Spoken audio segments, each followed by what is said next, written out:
This is DW News Africa. Coming up on the show, Nigeria's alcohol sachet ban. Highly concentrated spirits packaged in small plastic pouches have officially been banned in an effort to reduce alcohol abuse by children and drivers, but they're still being sold openly, and traders say the ban threatens their means of survival. People buy them to get through the day, even during work. I've even seen bus drivers taking a sip in the morning. Also on the show, a hero's homecoming for Cape Verde's national football team after a historic World Cup run.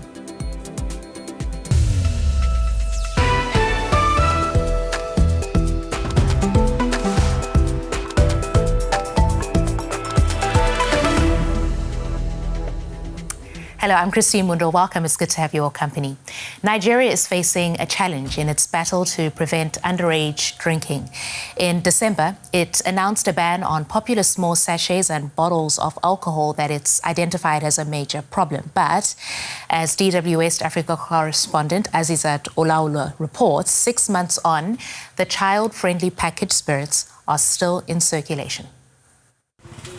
Officially, these sachet alcoholic drinks are banned in Nigeria, but they are still being openly sold. And here in Lagos, you can find them everywhere. Abdul Karim has been buying these small alcohol packs for years. He drinks up to 7 sachets every day. With everything that's happening in Nigeria, I drink to avoid worrying. If you have any issues with the wife and you drink, it helps you forget and sleep well. It helps me think clearly and not bother about the situation in the country. Alcohol in small sachets and bottles is popular here. This packaging makes highly concentrated spirits affordable for the average drinker. €1 can buy 7 sachets. The alcohol concentration in these sachets can be up to 40%. Strong stuff. People buy them to get through the day, even during work. I've even seen bus drivers taking a sip in the morning. A range of products offer health and lifestyle benefits, offering some customers excuses that they have genuine reasons for taking them.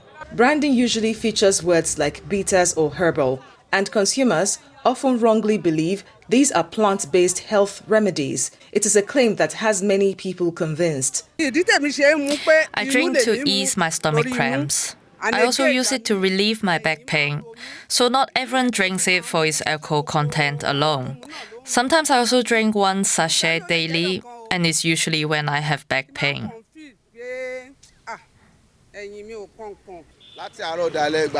Between morning and evening, I usually drink 2 sachets. I won't lie. Once I've drunk 2, I feel okay. The brand I drink makes my body feel good and very active. It also helps improve my bowel movement.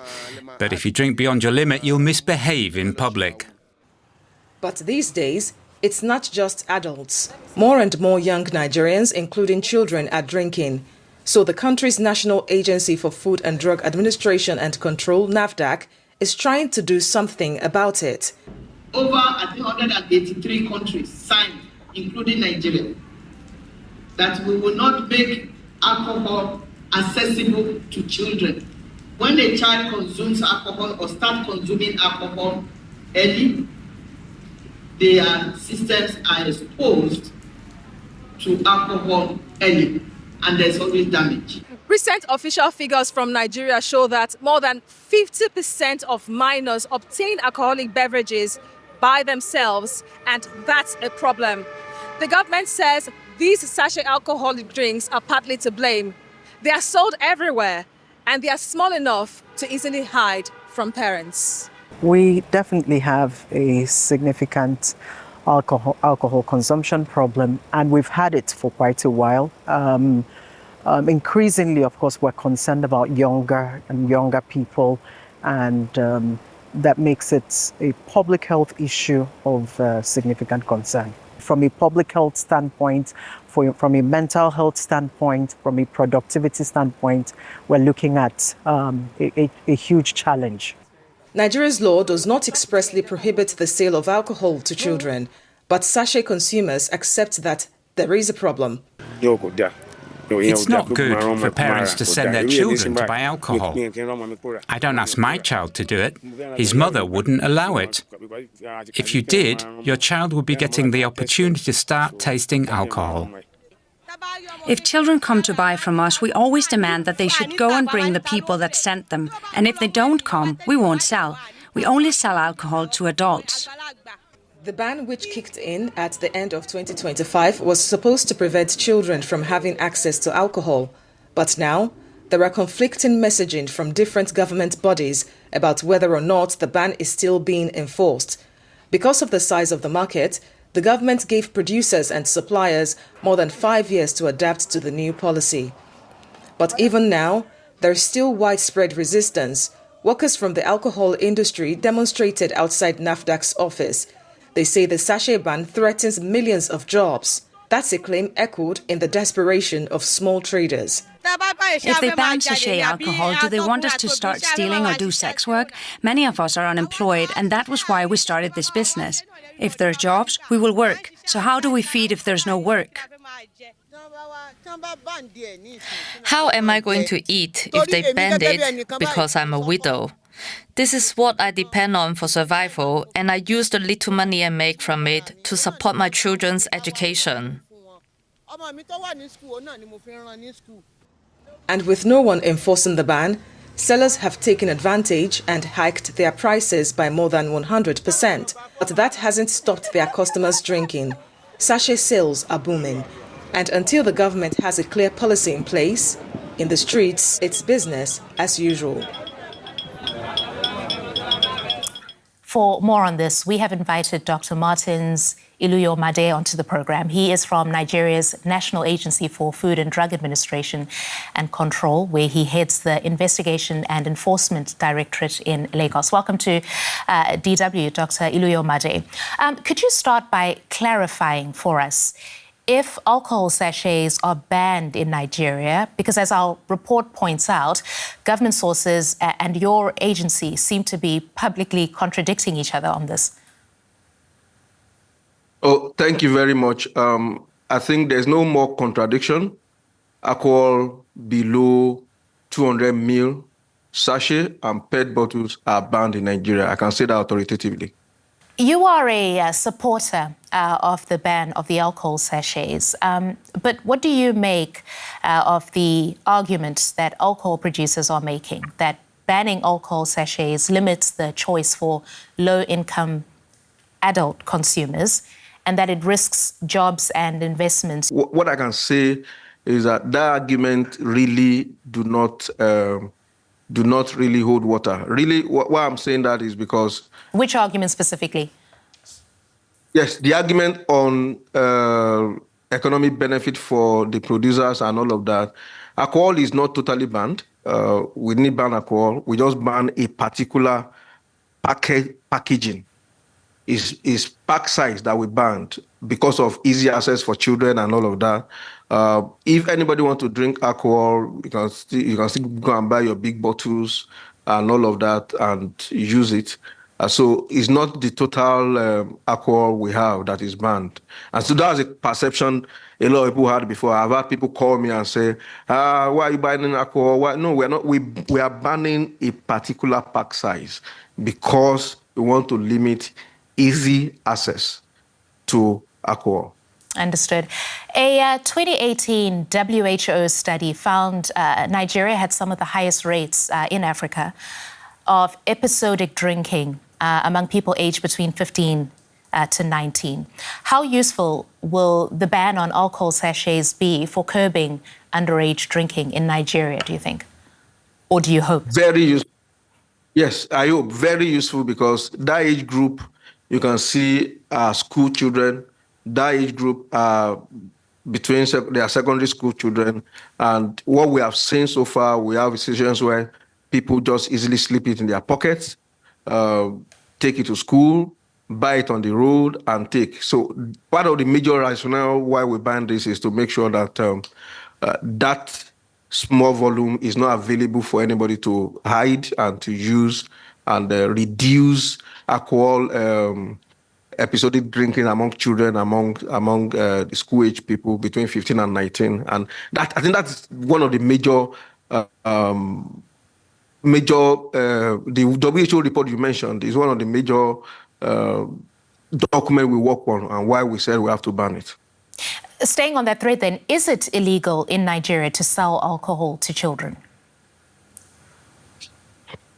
As of now, as of before the ban, is not illegal. And so that's why everybody can freely buy it. But now that it's banned, now it is illegal because National Agency for Food and Drug Administration and Control, NAFDAC, controls also the use of alcohol. It's part of the things it's part of things that we regulate. So part of our mandate gives us to work on use, to work on sales, to work on advertisement. And so the issue of use is paramount here, and the issue of sales too is paramount here. And so anybody who is going against this has fallen short of NAFDAC Act, and they will fully feel the wrath of the law. Now, what we are doing now with the ban is we're educating people. We are letting them know this is in effect. It's no longer news, and we are no longer fighting whether it's our responsibility or not. We have done what we are supposed to do, and the federal government is behind us on the decision we have taken. So we're going to go on the second phase of enforcement, what that will really affect sellers and people who are also using at the same time. Well, Dr. Martins Iliomade from NAFDAC's Investigation and Enforcement Directorate in Lagos, thanks very much for that. Please come back in some short while and tell us how the ban is going. Thank you. Nigeria is not the first to ban sachets and small bottles of alcohol. Now, advocacy groups in Ghana are calling for similar steps there. Various countries have instituted bans of sachet alcohol. They include Kenya, which banned alcohol sachets in 2004, setting minimum sizes. Malawi introduced a ban on alcohol sachets in 2015. Cameroon prohibited the production of alcoholic drinks in sachets in 2016, and Tanzania banned alcohol sachets in 2017, also citing concerns about youth access. Uganda implemented a phased ban on alcohol sachets with effective enforcement from 2019. My next guest is a public health researcher at Makerere University in Kampala, Uganda. Professor Nazarius Tumwesije has been involved in research focusing on alcohol sachets in sub-Saharan Africa. Welcome to DW News Africa, Professor Tumwesije. Can you begin by telling us why Uganda banned alcohol sachets in 2019? Thank you so much. This was a result of several negative alcohol-related outcomes. And for example, there was a loss of productivity in some districts. It was clearly observed people were not productive as they used to be. There were even demonstrations, women demonstrating that actually alcohol should be banned. And because there was increased intimate partner violence, there was the crime rate was high, and so some districts really went to an extent of banning alcohol before the government actually came in. So that's how bad it was. And one good example was the Guru district in northern Uganda, which actually banned it for some time. So you can see, so it was an outcry from the population, and then a lot of research evidence were churning out, which shows that really there was a need to control alcohol. Professor, at the time of the ban, Ugandans were among the highest consumers of alcohol in Africa. Did that change after the ban? I can assure you, today as we speak, the latest report from World Health Organization shows that Uganda is actually still on top in Africa's alcohol per capita consumption. Yes, I wouldn't say alcohol consumption has really significantly changed. No, that's not, there's no evidence. But what I can say is that shortly after the ban, alcohol availability reduced. Cheap alcohol availability reduced quite significantly. And then again, the sachets reduced from 52% to 1.4%. That's one epidemiological study where I was involved actually showed that. Now, what happened after that short time, which was like a year or 2 years after that, the industry brought in small bottles. You know, we banned sachet alcohol, and the industry brought in small bottles. It circumvented the whole process, and so you can see. So unfortunately, alcohol consumption went back to its high levels because of that. And then also we have another big issue of unrecorded alcohol, illicit alcohol, which is quite rampant. Nigeria has just introduced such a ban on alcohol sachets. What advice would you give authorities there, as well as communities, in terms of effecting this policy in a way that will yield perhaps even better results than you had in Uganda? They should make sure that the people are involved. You're talking about NGOs, you're talking about communities.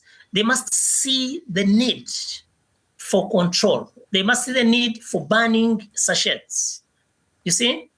And then from there, you have the government, you have policymakers, and other really experienced advocates.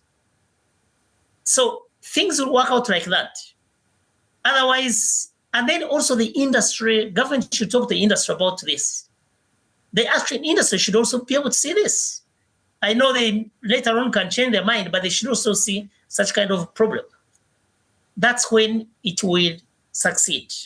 But then you don't end there. Otherwise, you end up with some problems we've seen in Uganda. Look at a wider aspects of alcohol control.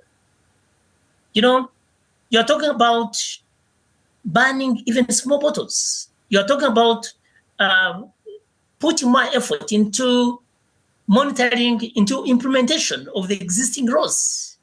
You see, you don't invest into monitoring, you don't invest into enforcement, then you're likely not to achieve anything. And then finally, there should be a law, there should be a bill in Parliament which should really monitor all this, which should really make it, you have an instrument for enforcement.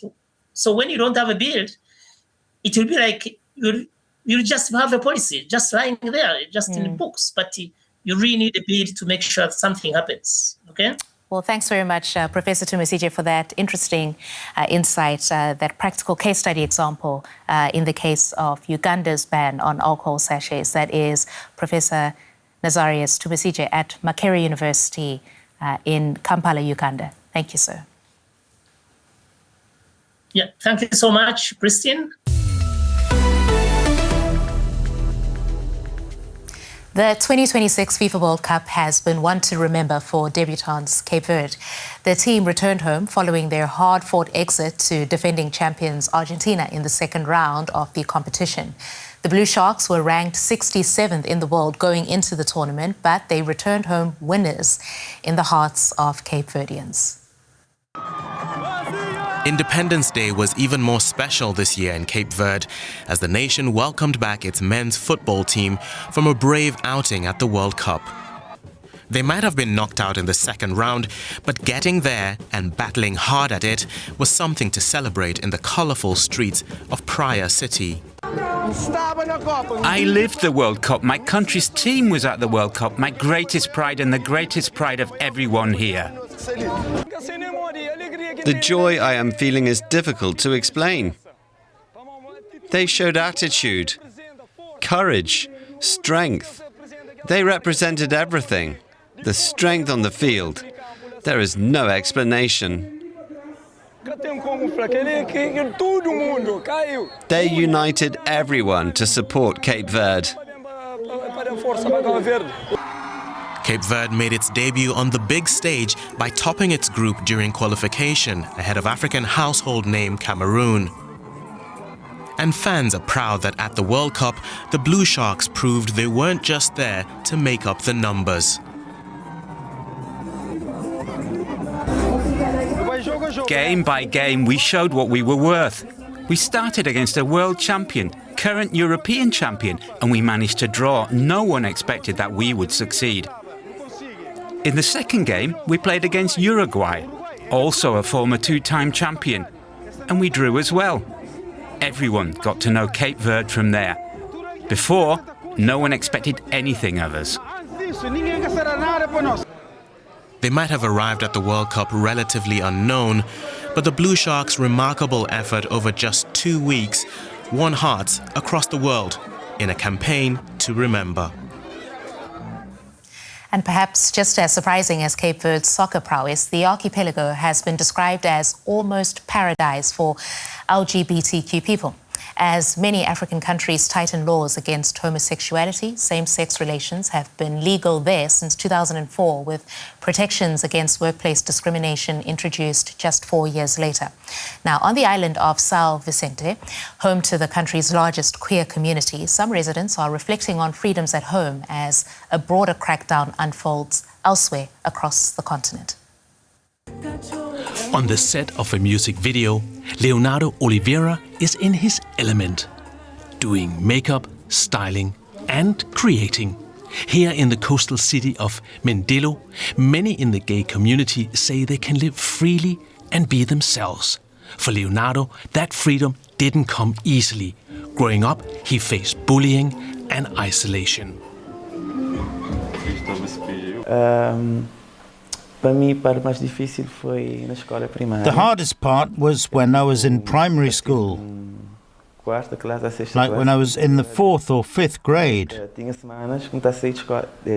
I would leave my house to go to school, but I would never get there because of bullying and everything else, you know. Across Africa, being openly gay can mean prison or worse.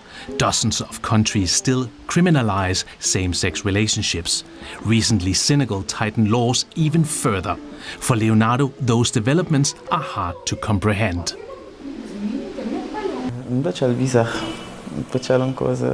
I think it's bizarre. It makes no sense. We try to understand, but it's something you really can't understand. Each person has their own life, and to be punished just for being who you are, I think that's extremely harsh. Leonardo has always had support from his family. He works side by side with his mother. I do believe that a mother who is a mother should respect her children. We have to support them in what they want to be. Everyone has the free will to choose what makes them happy. You shouldn't follow others. What they don't like is their problem. Cape Verde is the most welcoming country in Africa for the LGBTQ community ahead of South Africa, according to recent studies. Here, the story of the community's struggle is increasingly visible, including on stage. Now we're living in almost a paradise here. But it was the result of a lot of hard work. Many of our friends were attacked, as the play talks about. They were hurt, they were thrown out of their homes. No one will give them work. Little by little, society is opening up, but there's still a lot more to go. Progress, however, remains uneven. Some still face discrimination, especially when it comes to work. The first thing is getting a job. There are many LGBT people, mainly trans people, who, and the play reflects this, who go to ask for work in stores or somewhere, and they don't give them work just because they are trans. They say, okay, you want work? Change your clothes, dress like a man, and come to work. For others, education is key to pushing acceptance further. I do believe that we have a lot of tolerance and awareness, but we need more.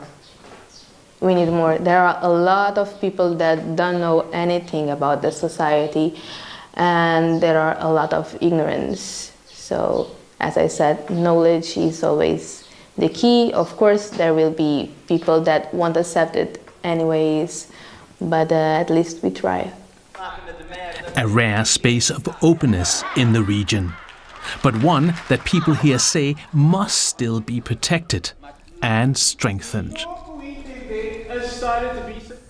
That's it for now. Be sure to check out our other stories on dw.com/Africa or on social media. Bye-bye.